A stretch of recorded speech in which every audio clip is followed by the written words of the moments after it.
¿Alguien se acuerda el propósito por el cual empecé a que leamos los salmos cada vez que me toca el devocional? El propósito, bueno, para no hacerlo muy largo, el propósito principal en mi mente es que conozcamos al que nos creó, que conozcamos a ese Dios todopoderoso, creador de los cielos y de la tierra, porque en la medida en que lo vayamos conociendo a Él, lo vamos a ir pudiendo amar más. Ya lo había comentado, entre más vaya yo conociendo a Emanuel, pues el cariño se va ganando, ¿ah? Y el día de mañana, a lo mejor que la vida nos separe, pues haya un dolor de que, vamos a cambiar, ahora que se acerca, pues vamos a sentir muchos su ausencia, ¿va? Cuando se llegue ese día, que ya merito. Entonces, principalmente, ese es mi propósito de estudiar los salmos. Fue lo que desde el principio les comenté. Y ante este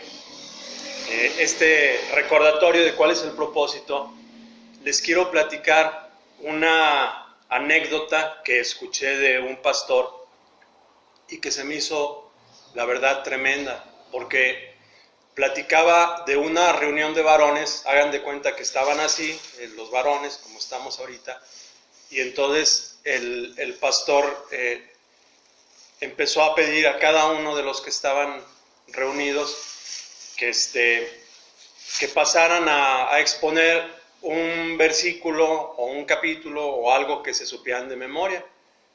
Y entonces empezó a pasar uno a uno al frente a exponer lo que conocían. Entonces nada más voy a poner un ejemplo ahorita así más o menos. A ver, Suriel, adelante. No, pues yo el Salmo 23, ¿va?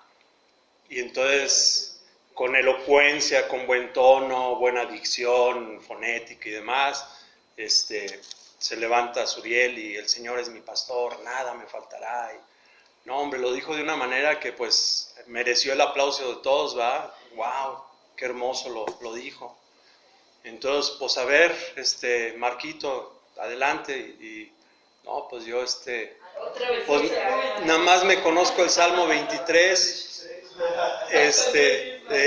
¿Cuántos dice? Exactamente, ¿ah? Jesús lloró. También. Sí, pues creo que está en Juan también. Algo así. Entonces ya le dice el pastor a este varón, ¿verdad? No importa, o sea, no le hace. Entonces ya se levanta Marquitos y empieza a recitar el Salmo 23. A tal manera que lo lleva a recitar el Salmo 23 con lágrimas en sus ojos. Y después de eso hubo un silencio, ¿va? Entonces ya se sienta Marquito en su lugar y Suriel le dice: realmente yo conozco el Salmo, tú conoces al pastor. Entonces esa es la diferencia entre conocer lo que dice la palabra y conocer a nuestro buen pastor. Nuestro buen pastor es el que nos va a sustentar, el que nos va a llevar. Pero una cosa es escuchar. La vez pasada, esta me la traje de adorno, no les voy a dar el mismo tema de la piedra, ¿verdad? De la roca. Por si se duermen. Por si se duermen. Pero de estas, ahí en el rancho hay muchas, se llama pedernal. Es común y corriente, ojalá costaran dinero, señoras, tendríamos una fortuna. Pero esta la quiero conservar aquí cerca de mí para recordar que Él es la roca, que Él es mi piedra, que esto es un recordatorio nada más que quiero tener aquí conforme al tema. Entonces,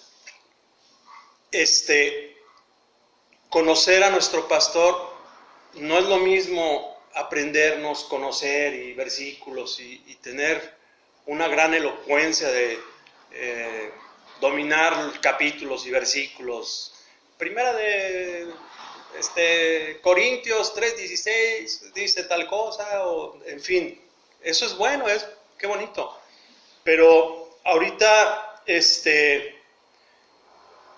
encuentro 3 puntos importantes y los vamos a ver en la palabra, que es leer la palabra, meditar en su palabra y permanecer en su palabra, porque podemos leer la palabra cada domingo o cada sábado, cada reunión de célula, los miércoles creo que va a su reunión, va, de célula,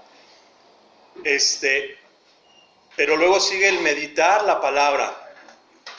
Es muy importante meditar lo que estamos leyendo, porque podemos ver o historias emocionantes con David, con Sansón, con Goliat, con Gedeón, pero a través de meditar su palabra vamos a ver en nuestras vidas, en nuestras propias vidas, lo que el autor está hablando para nosotros, y no codear al de al lado también, va, porque luego tenemos mucho eso, que estamos escuchando la palabra y ahí te va, Emanuel, esa fue para ti. No, esa fue para mí, pero a veces queremos aventarlas a los demás. Y lo más importante, permanecer en su palabra. Y el permanecer en su palabra, eso es, digamos que el tercer paso para empezar a conocer de cerca a nuestro Creador. Entonces, el Salmo 31 a mí me hace pensar cómo nuestro Señor en la cruz, desde pequeño Él conocía la palabra y asombraba a los eruditos, siendo un niño se quedaban asombrados, ¿verdad? De tanto que conocía la palabra, pues cómo no, si es Dios, ¿va? Pero cuando Él estuvo en la cruz, no lo dice la palabra, pero si alguien valiente que lea rápidamente Lucas 23, es un poquito largo, pero a lo que quiero llegar es que, ¿qué estaría pensando en su mente nuestro Señor? De todo el conocimiento que tenía de la palabra, ¿qué salmo estaría recitando en su interior? ¿Qué habrá habido en su mente para resistir todo este oprobio, va? Entonces, a ver, ¿quién dice yo? Yo. Lucas 23. ¿Qué dice Manuel? Ándale, adelante, Manuel. Juicio de Jesús ante Pilato. Entonces todo el concilio llevó a Jesús ante Pilato, el gobernador romano. Comenzaron a presentar su caso. Este hombre ha estado llevando al pueblo por mal camino al decirles que no paguen los impuestos al gobierno romano y al afirmar que él es un Mesías, un rey. Entonces Pilato le preguntó: ¿eres tú el rey de los judíos? Jesús contestó: tú lo has dicho. Pilato se dirigió a los principales sacerdotes y a la multitud y les dijo: no encuentro ningún delito en este hombre.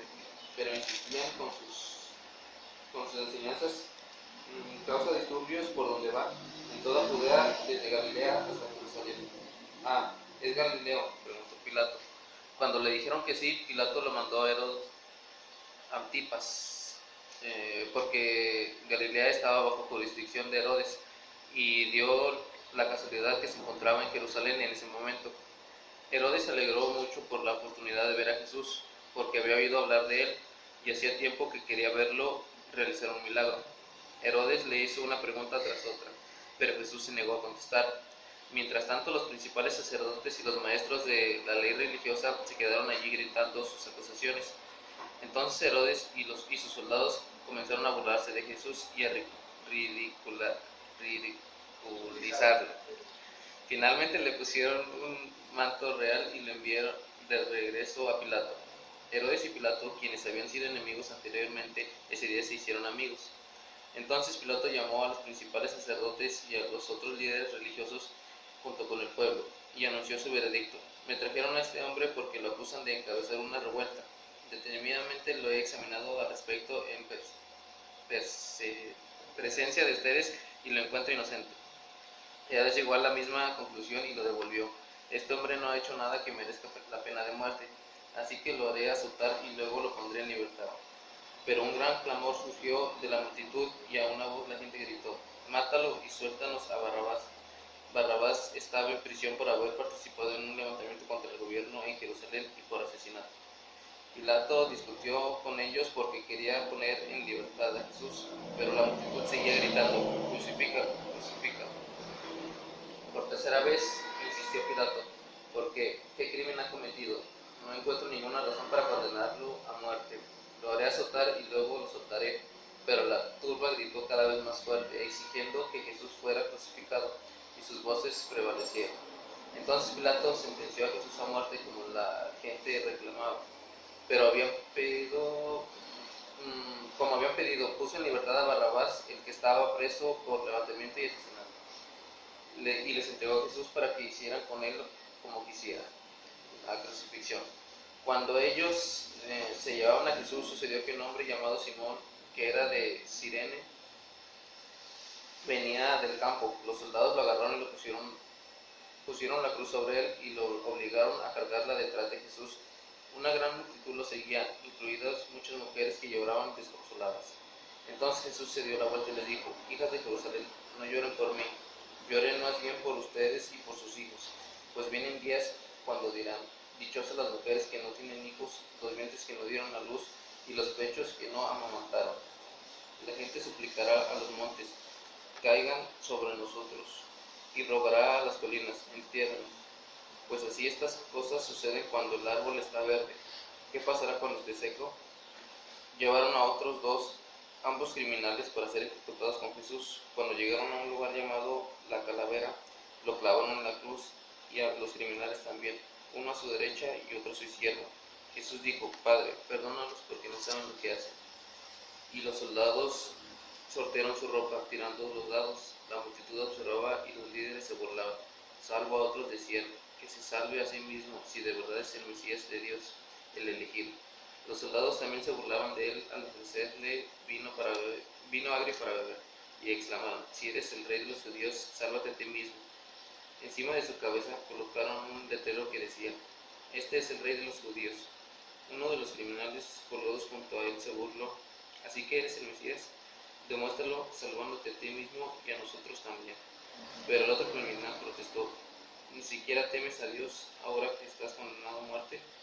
Nosotros merecemos morir por nuestros crímenes, pero este hombre no ha hecho nada malo». Luego dijo: «Jesús, acuérdate de mí cuando vengas en tu reino». Jesús respondió: «Te aseguro que hoy estarás conmigo en el paraíso». Ya era alrededor del mediodía y la tierra se llenó de oscuridad hasta las 3 de la tarde. La luz del sol desapareció y de repente la cortina del santuario del templo se rasgó por la mitad. Después Jesús gritó: «Padre, encomiendo mi espíritu en tus manos». Y con estas palabras dio su último suspiro. Cuando el oficial romano encargado de la ejecución vio que lo que había sucedido, adoró a Dios y dijo: «Este hombre era inocente, de verdad». Y cuando las multitudes que habían venido a observar la ejecución vieron lo que había sucedido, regresaron a casa con gran dolor. Pero los amigos de Jesús, incluidas las mujeres que lo habían seguido desde Galilea, se quedaron mirando de lejos. Había un hombre bueno y justo llamado José. Era miembro del Concilio Supremo Judío, pero no había estado de acuerdo con la decisión y las acciones de los otros líderes religiosos. Era de la ciudad de Judea, llamada Arimatea, y esperaba la venida del reino de Dios. Fue a Pilato y le pidió el cuerpo de Jesús. Luego bajó el cuerpo de la cruz y lo envolvió en un largo lienzo de lino y lo colocó en una tumba nueva que había sido tallada en la roca. Ya con eso. Lo más importante de este pasaje es precisamente que vemos cómo empieza a sufrir desde que lo llevan, ¿va? La multitud gritándolo: crucifíquenlo, o sea, se ve mucho sufrimiento. Entonces, no lo dice la palabra, pero yo me imagino, en ese momento, qué cita de todo lo que él conocía estaría pensando. ¿Cómo podemos soportar, a veces situaciones difíciles? Conociendo la palabra, buscamos un versículo que me lleve a poder soportar esto que estoy pasando. Yo creo que a todos nos pasa, ¿va? Conociendo nuestro Señor todo el los capítulos completos, pues obviamente no iba por un versículo, ¿va? Se iba por todo un pasaje completo. Entonces, pues bueno, finalmente, ahorita que empecemos a escudriñar el Salmo 31, la idea es, que conozcamos, pues, que en momentos difíciles la palabra siempre nos va a llevar a fortalecernos. Y dos, que se queden con esta idea de este pasaje, ahí hasta lo perdí, para que nos imaginemos que a lo mejor él estaba pensando en este pasaje de la Biblia.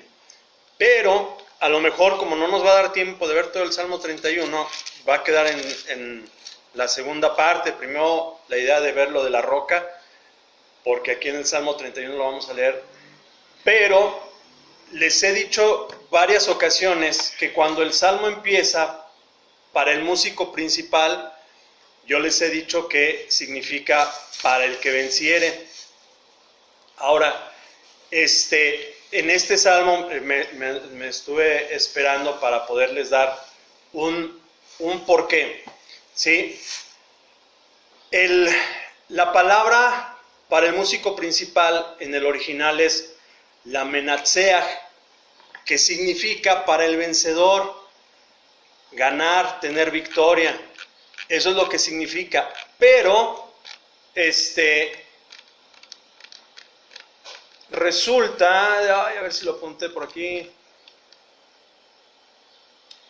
Ok, no lo tengo. Pero resulta que por alguna extraña razón, los que tradujeron la palabra desde el principio, como que le dieron más bien la idea de al músico principal, pero la palabra, si ustedes van al original, es al que venciere.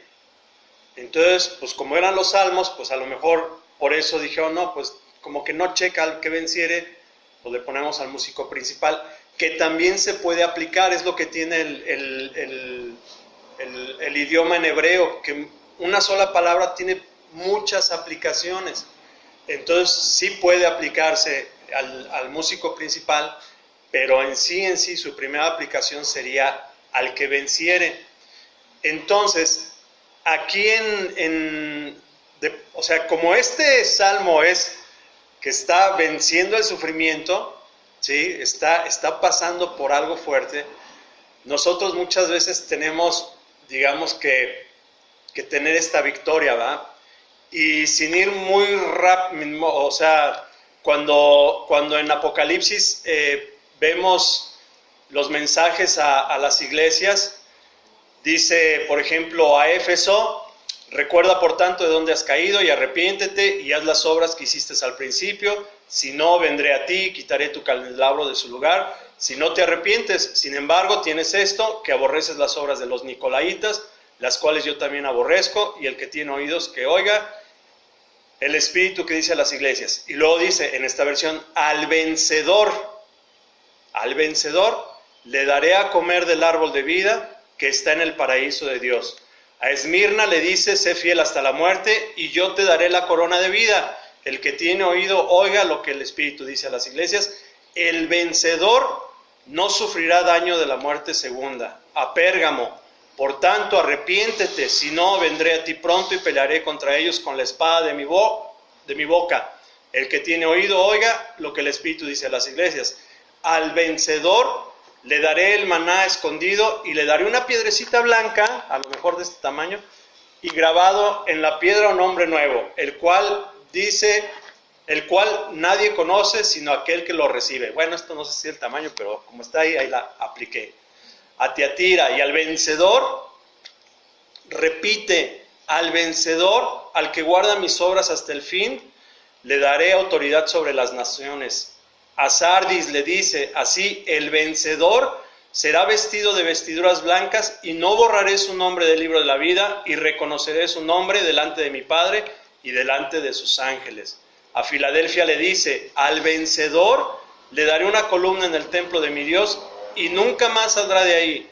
escribiré sobre el nombre de mi Dios y el nombre de la ciudad de mi Dios, la nueva Jerusalén, que desciende del cielo de mi Dios, y mi nombre nuevo. A la Odisea dice, que es la última, al vencedor le concederé sentarse conmigo en mi trono, y yo también vencí y me senté con mi Padre en su trono. Entonces, en este salmo es cuando yo puedo compartirles por qué es al vencedor, porque en este salmo pues es apasionante imaginarse que nuestro Señor estaba recitando este salmo mientras pasaba todas estas angustias, ¿va? Entonces, versículo número 1, Manuel.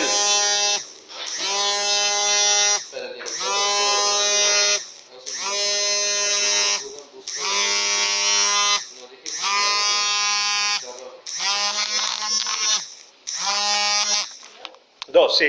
Inclina a mí tu oído, líbrame pronto.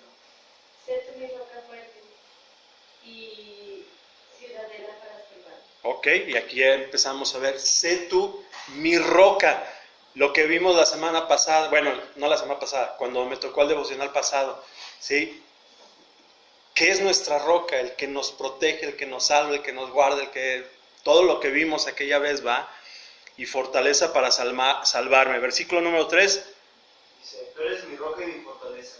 Por el honor de tu nombre, sácame de este peligro. O sea, qué tan importante es compararlo con una roca que lo repite 2 veces, de todas las aplicaciones que la roca puede tener, ¿va? El que sigue. Rescátame de la trampa que me tendieron mis enemigos, porque solo en ti encuentro protección. 5. En tu mano encomiendo mi espíritu. Tú me has redimido, oh Jehová, Dios de verdad. ¿Y a poco no fue lo mismo, perdón, y a poco no fue lo mismo que citó cuando estaba en la cruz? ¿Sí? En tu mano encomiendo mi espíritu. ¿Sí? Entonces, ¿no será que de veras estaría fortaleciéndose en todo momento con este salmo? ¿No sería que es este el que traía en su cabeza cuando estaba pasando por todo este vituperio y el pueblo que días antes estaban con él comiendo de gorra, ahora diciendo crucifícalo? Oye, si aquí alguien me hace cara fea, yo siento re feo, así como que, híjole, ¿por qué me vio feo? Ahora cuando te están vituperando todos los que estaban de encimosos y gorrones ahí, entonces, bueno, entonces por eso digo, con este versículo me hace pensar que a lo mejor es lo que traía en su cabeza este salmo. El que sigue.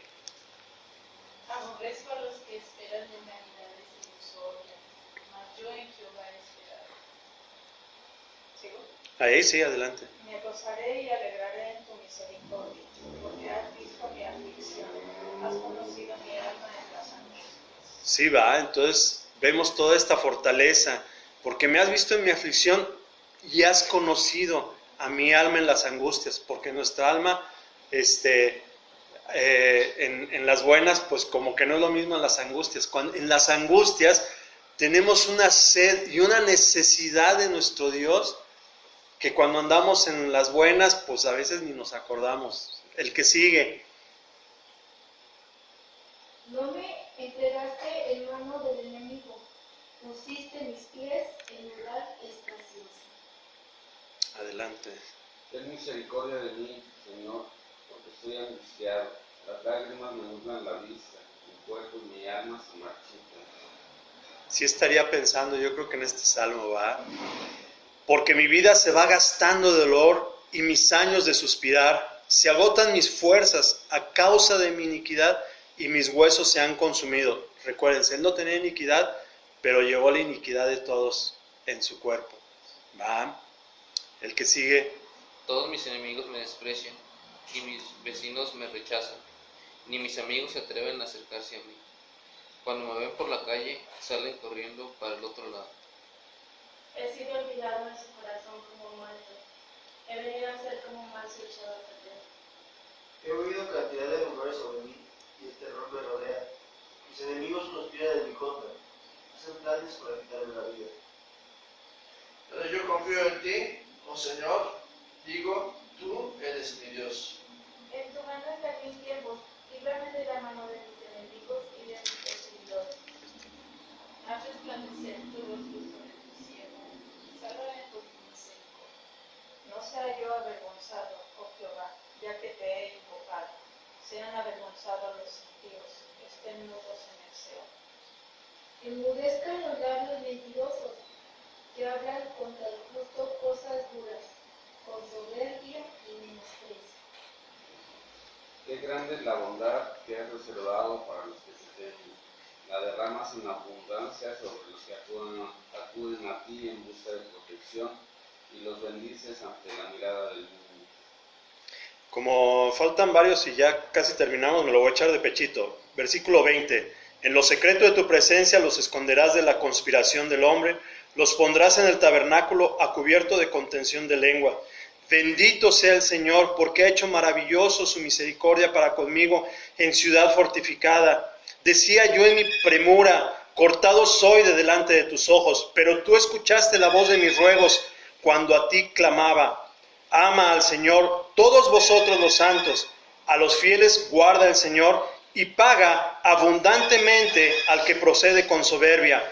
Esforzaos, todos vosotros los que esperáis en el Señor, y tome aliento vuestro corazón. Y entonces termina la frase con esforzaos, al que venciere, ¿va? Entonces, había mucho que sacar del Salmo, pero lo redujimos. Lo más importante es que qué bueno que conozcamos la palabra, que dominemos los versículos, pero qué hermoso es conocer a nuestro pastor, a él. Y bueno, pues ese sería la reflexión del día de hoy. Hermana Carmen, ¿nos hace favor?